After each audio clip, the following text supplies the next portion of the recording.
Buenas, ¿qué tal? En esta cápsula vamos a hablar sobre el lenguaje de consultas SQL, el cual no es un lenguaje de programación, pero con este lenguaje podremos crear las estructuras, manipular los datos en las bases de datos relacionales. Entonces, el objetivo de esta cápsula es que las alumnas y alumnos conozcan los aspectos básicos de este lenguaje. Al finalizar el video, conocerán antecedentes como qué es SQL, quién lo creó y la historia de SQL. Primero que todo, una definición intuitiva de este lenguaje. El SQL es un lenguaje de manipulación y consulta de tipo declarativo.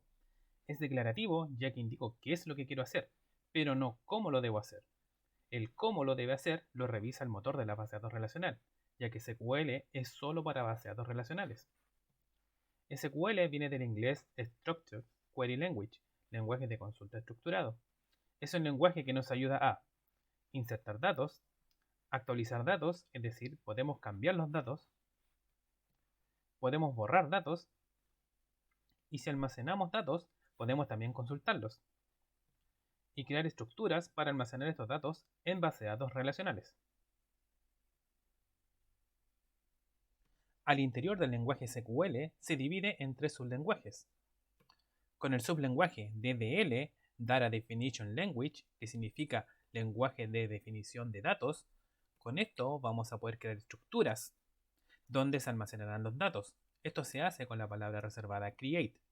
Ahora, con alter vamos a poder modificar estas estructuras, como por ejemplo cambiar el nombre, agregar atributos, borrar atributos, agregarle BK y FKs. Y con drop se podrá borrar la estructura ya creada. Con el sublenguaje DML, Data Manipulation Language, que significa el lenguaje de manipulación de datos, vamos a poder con insert agregar datos a la estructura. Con update vamos a poder modificar los datos. Con delete podemos borrar estos datos, que la diferencia con drop es que drop borra la estructura y delete borra los datos al interior de la estructura. Y con select vamos a poder consultar los datos de la estructura. Con el sublenguaje DCL, Data Control Language, lenguaje de control de datos, vamos a poder dar permisos a los usuarios que se conectan a la base de datos para poder realizar una gran cantidad de acciones. Con grant se da permiso a un usuario y con revoke se quita ese permiso.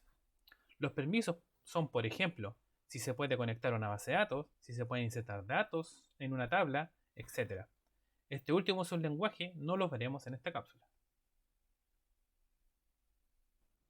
Los creadores de SQL fueron dos científicos. Uno de ellos es Donald D. Chamberlain, nacido el 21 de diciembre de 1944. Es un científico informático estadounidense. Estudió ingeniería eléctrica en la Universidad de Stanford. Realizó un magíster y doctorado en ingeniería eléctrica también en Stanford. Y el otro científico es Raymond Boyce, el cual nació en 1947 en Nueva York. En 1968 se graduó de computación en Providence College. Obtuvo un doctorado en ciencias de la computación en Purdue en 1972 y después de esto trabajó en proyectos de base de datos para IBM. En el corto periodo que tuvo, que no duró más de 2 años, co-desarrolló la forma normal de Boyce Code con Code, el creador del modelo relacional, y junto con Donald D. Chamberlain co-desarrolló el lenguaje SQL, mientras administraba el grupo de desarrollo de bases de datos relacionales para IBM en San José, California. Murió en 1974 como resultado de un aneurisma. Por esto, su participación no pudo ser de más tiempo en estos temas de las bases de datos relacionales. Veamos una breve historia de SQL. En 1970, IBM comenzó a desarrollar software tanto para la gestión de la base de datos como también un lenguaje de consultas. A todo este proyecto lo llamaron Sistemas R. En 1974 tenían un prototipo del lenguaje de consultas llamado SQL, que significa Structured English Query Language, lenguaje de consulta estructurado en inglés. En las experimentaciones que tuvieron con este lenguaje, con el prototipo, en 1966 tenían ya una versión bien mejorada que le llamaron SQL 2. En 1977 cambió de nombre por motivos legales, convirtiéndose en SQL. Desde aquí el prototipo de sistemas R fue adoptado por algunos clientes escogidos por IBM para realizar experimentos, los cuales tuvieron un gran éxito. Ahora, dado este éxito de sistemas relacionales, no tardaron en comenzar a ser utilizados por la competencia de IBM en productos comerciales. Así, en 1979, Oracle saca al mercado una base de datos relacional con SQL, incluso antes que IBM, que seguía sin lanzar el producto de manera comercial. A partir del 1981, IBM comenzó a entregar sus productos relacionales y recién, en 1983, comenzó a vender una base de datos relacional llamada DB2. En el curso de los años 80, numerosas compañías empezaron a comercializar productos relacionales basados en SQL. Así, SQL se convierte en un estándar. En 1986, la ANSI, una organización de estándares, incorpora SQL como parte de sus estándares. Y en 1987, la ISO también lo consideró dentro de sus estándares. Entonces, todos los productos de base de datos relacionales tomaron estos estándares e incorporaron SQL en sus sistemas. Así se tuvo un lenguaje común a todas las bases de datos relacionales. Este punto es de vital importancia, y es que gran parte del éxito de estas bases de datos, ya que no importaba cuál base de datos tú utilizaras, todas utilizaban un lenguaje común para manipular los datos. El modelo relacional, que es un modelo teórico fundamentado en las matemáticas, almacena los datos en una estructura llamada relación. Las propiedades se llaman atributos y los datos que se agrupan en una estructura llamada tuplas. Ahora, si llevamos este modelo al mundo real, donde están las bases de datos relacionales, las relaciones se llaman tablas, los atributos se llaman campos o columnas, y las tuplas se llaman filas o registros. Este es el modelo más utilizado en la actualidad para modelar problemas reales y administrar datos dinámicamente por las organizaciones. Sin algún método de modelado, tenemos que gestionar los datos de las asignaturas. Por ejemplo, tenemos un modelo que viene de un ejercicio de la normalización. Tenemos una tabla que contiene los departamentos de la institución y tendrá como campos un identificador del departamento y el nombre del departamento. En este caso, por ejemplo, el atributo IDDEPTO, que es la PK de la tabla, con un dominio o tipo de dato, que es un number de 3, es decir, soporta números hasta el 999, y el atributo NOMDEPTO, que es el nombre del departamento, con un tipo de datos que es un varchar de 1000, que significa que soporta string hasta los 1000 caracteres. Estos tipos de datos son de la base de datos Oracle. Tenemos también un ejemplo de la instancia que podríamos tener de esta tabla.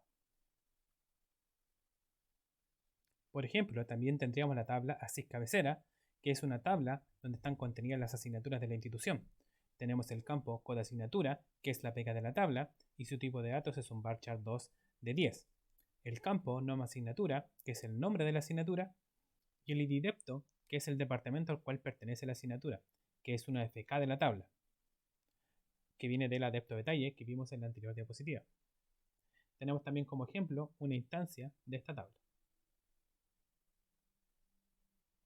Tenemos también para considerar para este ejercicio, por ejemplo, la tabla malla, donde están las mallas de las carreras de la institución. Una carrera puede tener varias mallas, ya que con el tiempo se van ajustando. Tenemos el campo identificador de la malla, que es la PK de la tabla, el campo non-malla, que sería el nombre o descripción que le podemos darle a la malla, y el código de la carrera a la cual pertenece la malla. Hay también una fecha desde y hasta, que es el tiempo de vigencia de la malla. También tendríamos, por ejemplo, una instancia de esta tabla que podríamos utilizar de ejemplo. Y por último, para usar como ejemplo, tenemos la tabla carrera nivel, que es donde se almacenan las asignaturas que conforman una malla y en qué semestre o nivel pertenece esta asignatura. Tiene como campos el identificador de la malla, el código de la asignatura y el identificador del nivel, que es el semestre donde se da la asignatura en la malla. Noten que el ID malla y el código de asignatura son la PK de la tabla, ya que así la asignatura solo puede estar una vez en la malla y no se puede repetir. Estos dos campos vienen de otras tablas, por lo que también son además una FK. Tenemos también una instancia que podemos utilizar para nuestro ejemplo. Bueno, hasta aquí dejaremos el video. Dentro de los temas que vimos están: vimos lo que podemos hacer con SQL, vimos los lenguajes subdivisiones del SQL, vimos quiénes crearon este lenguaje y vimos la historia de este lenguaje de consultas SQL. En cuanto a la bibliografía de esta cápsula, fue hecha usando los recursos que están en pantalla.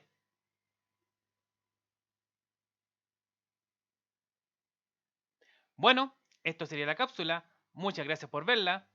Hasta luego.